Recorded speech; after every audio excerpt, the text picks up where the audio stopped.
BRS government చేసిన రుణమాఫీ రాలేదు, మళ్ళీ కాంగ్రెస్ గవర్నమెంట్ చేసిన రుణమాఫీ కూడా రాలేదు. ఎందుకు రాలేదు అంటే ఏ కలెక్టర్ మాట్లాడరు, ఏ ప్రజాప్రతినిధి మాట్లాడరు, మరి ఎందుకు అన్యాయం అర్థమైతే లేదు.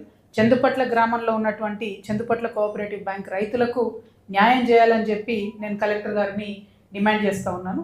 ఆ తర్వాత మేము బండ సోమవారం పోయినాం. అక్కడ మాలీ దేశంలో కిడ్నాప్ అయిన బాబు సూదగాని ప్రవీణ్ అని ఉన్నాడు. మరి మేము ఎంబసీతో కూడా నేను మాట్లాడినా నిన్న నైట్, అక్కడ ఉండే జాగృతి సభ్యులందరూ కూడా మాట్లాడిండ్రు. ఆ కిడ్నాప్ చేసినటువంటి టెర్రరిస్ట్ గ్రూప్ ఇంకా కూడా కాంటాక్ట్ చేయలేదని చెప్తా ఉన్నారు. ఒక 5 to 10 డేస్లో కాంటాక్ట్ చేస్తారనే ఆశాభావాన్ని వాళ్ళు వ్యక్తం చేసిండ్రు. కాకపోతే ఈ విషయం వదిలిపెట్టకుండా కంటిన్యూస్గా మాలీ అంబాసిడర్ గారితో నేనే ఇష్యూని ఫాలో అప్ చేస్తాననే విషయాన్ని కూడా ప్రజలకు తెలియజేస్తూ ఉన్నాము. ఆ తర్వాత లింగం చాయ్ భువనగిరిలో బస్టాండ్ ఎదురుగా అక్కడ కూర్చొని చాయ్ పే చర్చ చేసినాం. మరి లింగం అన్న బాగా పాపులర్ అని తెలిసి ఆడిపోయినాం. సో చాయ్ పే చర్చలో చాలా మంచి విషయం ఏంటంటే అక్కడ ఉండేటటువంటి డాక్టర్స్ కానీ, సాఫ్ట్వేర్ ఇంజనీర్స్ కానీ, లెక్చరర్స్ కానీ చాలామంది వచ్చిండ్రు, అనేక విషయాలు చెప్పిండ్రు. భువనగిరి డెవలప్మెంట్కి కావాల్సిన విషయాలన్నీ చెప్పారు. ముఖ్యంగా డిగ్రీ కాలేజ్ లేదనేటటువంటి బాధ అందరికీ ఉన్నది.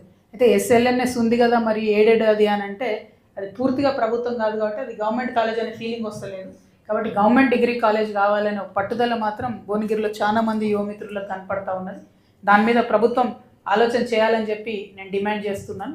అట్ ద సేమ్ టైం మరి అక్కడ మేము కూర్చొని ఛాయ్ తాగినటువంటి గ్రౌండ్లోనే 3 కోట్ల రూపాయల సిఎస్ఆర్ ఫండ్స్తోని పెద్ద స్టేడియం కడతామని చెప్పిండ్రు. 3 కోట్లు ఖర్చు అయినాయి, ఫ్లెక్సీలు మిగిలిన, స్టేడియం మాత్రం రాలేదు. ఏమైందో ఏందో అప్పుడు ఉన్నటువంటి ప్రజాప్రతినిధులే చెప్పాలి. అదేవిధంగా ఓవరాల్గా రాయగిరిలో ఒక 10 ఎకరాలు మంజూరు చేసారు స్టేడియం కడతామని, కానీ ఆ పనులు కూడా ముందుకు పోనటువంటి పరిస్థితి కనబడతా ఉంది. ఇక చూసి మొత్తం భువనగిరి జిల్లా యువమిత్రులంతా ఒక విప్లవం తీసుకొచ్చేదాకా ప్రభుత్వాలు దిగొచ్చేటట్టు లేవు, ఆడుకోవడానికి స్థలాలు అసలే లేవు, చాలా భయంకరమైన పరిస్థితి ఉంది. కాబట్టి ప్రత్యేకించి శ్రద్ధ పెట్టాలని చెప్పి నేను ప్రభుత్వాన్ని డిమాండ్ చేస్తూ ఉన్నాను. అట్లానే భువనగిరి ఖిల్లా ఇప్పుడే చూసుకుంటూ వచ్చినాం. తర్వాత స్వర్ణకారుల మిత్రుల్ని మన పత్రికా సమావేశం తర్వాత కలుస్తాం. స్వర్ణకారులదైతే నిజంగా ఘోరమైన గోస ఉంటుంది. ఎందుకంటే వాళ్ళకి ఇప్పుడు మొత్తం పని మొత్తానికి పోయింది. మొత్తం ఈ గోల్డ్ షాపులు ఇవే వచ్చినాక వాళ్ళ దగ్గరికి ఇక ఓన్లీ మేము లేడీస్ మట్టెలు చేయించుకోవాలంటేనో పుస్తలు చేయించుకోవాలంటేనో ఆ సెంటిమెంట్తో ఓడి తప్పితే మొత్తం మిగతా అన్నీ కూడా షాపులలోకి వెళ్ళిపోయినాయి. గోల్డ్, జ్యువెలరీ అంతా కూడా దారుణమైన పరిస్థితి ఉన్నది.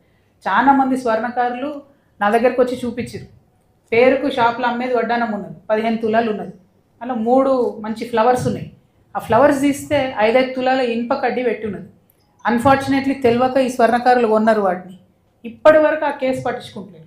అంటే స్వర్ణకారులు అంటే పోలీసులకు ఎంత చిన్న చూపు అంటే, ఎవరో దొంగ, వాడు దొంగ అని కూడా తెలుసు, వాళ్ళకు హ్యాబిచువల్ అఫెండర్ అని తెలుసు.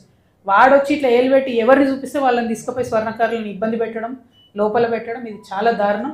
నేను దాదాపుగా 6-7 ఇయర్స్ నుంచి ఈ విషయం పోలీసు వాళ్ళతో మాట్లాడుతున్నా. మా నిజామాబాద్లో మీరు వెరిఫై చేసుకోవచ్చు. మా అప్పుడున్న ఎస్పీ గారు చంద్రశేఖర్ రెడ్డి గారికి, అంతకుముందున్న వాళ్ళందరూ కూడా చెప్పి నేను స్వర్ణకారులను ఇబ్బంది పెట్టకండి దయచేసి, ఇది కరెక్ట్ కాదని చెప్పినాం. కానీ దొంగ బంగారం విషయంలో రాష్ట్ర ప్రభుత్వం స్ట్రిక్ట్ ఆర్డర్స్ ఇవ్వాల్సినటువంటి అవసరం ఉన్నది. ఎందుకంటే వాళ్ళు వెళ్ళక పాపం పని చేసుకుంటుంటారు. చాలా ఘోరం ఏంటంటే సైనడ్ మింగుతారు, వాళ్ళ బాధలు అవమాన భారం తట్టుకోలేక చాలా దారుణంగా ఉంటుంది. ఈ విషయం మీద రాష్ట్ర ప్రభుత్వం సీరియస్గా తీసుకోవాలని చెప్పి నేను డిమాండ్ చేస్తూ ఉన్నాను. ఆ తర్వాత ఎట్లయితే ఇక్కడ మన బస్వాపూర్ దగ్గర బ్లాస్టింగ్తో ఇండ్లు పాడైనాయో అట్లనే ఇప్పుడు జియాపల్లి దగ్గరికి పోతున్నాం. ఆడ ఒక క్రషర్ ఉంది, దాంతో కూడా సేమ్ అదే పరిస్థితి అవుతుంది. ఇండ్లు డ్యామేజ్ అవుతున్నాయి. ఆ క్రషర్ నడిపేటటువంటి వాళ్ళకి ఎన్నిసార్లు చెప్పినా మీరు సరైన మోతాదులో మందు పాత్రలు పెట్టండి అని చెప్తే పెట్టకుండా హెవీ లోడ్ పెట్టడంతో ఆ ఇండ్లన్నీ కూడా ఇబ్బంది అవుతున్నాయి. కాంపన్సేషన్ ఇచ్చేటటువంటి ఆలోచన కూడా చేయకుండా అహంకారపూరిత ధోరణితో ఉన్నారు. కాబట్టి ప్రభుత్వాలు ఇన్వాల్వ్ అయ్యి ప్రజలకు న్యాయం చేయాలని మేము డిమాండ్ చేస్తూ ఉన్నాము. ఇక ఆ తర్వాత నెక్స్ట్ పోచంపల్లి వెళ్తూ ఉన్నాం. పోచంపల్లి అంటే దాదాపుగా మొత్తం తెలంగాణలో, యావత్ తెలంగాణలో జియో ట్యాగ్ ఉన్నటువంటి మగ్గాలే 3500 ఉన్నాయి. అంటే అన్అఫీషియల్గా ఉండే మగ్గాలు అన్నీ కలిపితే 8500 నుంచి 9000 మంది చేనేత కార్మికులు ఉండేటటువంటి అత్యంత పెద్ద క్లస్టర్. ఇది లేటెస్ట్ కాదు, 1800 ఇయర్స్ నాకు తెలిసి 1820 నుంచో ఎప్పటి నుంచో చేనేత క్లస్టర్గా ఉన్నది ఈ మొత్తం ప్రాంతం కూడా. అయితే ఇప్పుడు కాంగ్రెస్ గవర్నమెంట్ ఏదైతే సంవత్సరానికి 24,000 రూపాయలు ఇస్తామని చెప్పిందో అది ఇవ్వకుండా ఎగబెట్టేసింది కంప్లీట్గా. దాన్ని చేనేత భరోసా అని పేరు పెట్టిరు, ఇవ్వకుండా ఎగబెట్టేసింది. అంతకుముందు బీఆర్ఎస్ గవర్నమెంట్లో ఇచ్చినటువంటి బీసీ రుణాలను చేనేత కార్మికులకు మాఫ్ చేస్తామని చెప్పారు, ఇప్పుడు అది కూడా చేస్తలేరు. ఆ 1,00,000 రూపాయలకు మళ్ళీ అధికారులు వచ్చి సతాయిస్తున్నటువంటి సందర్భం ఉన్నది. సో మొత్తానికి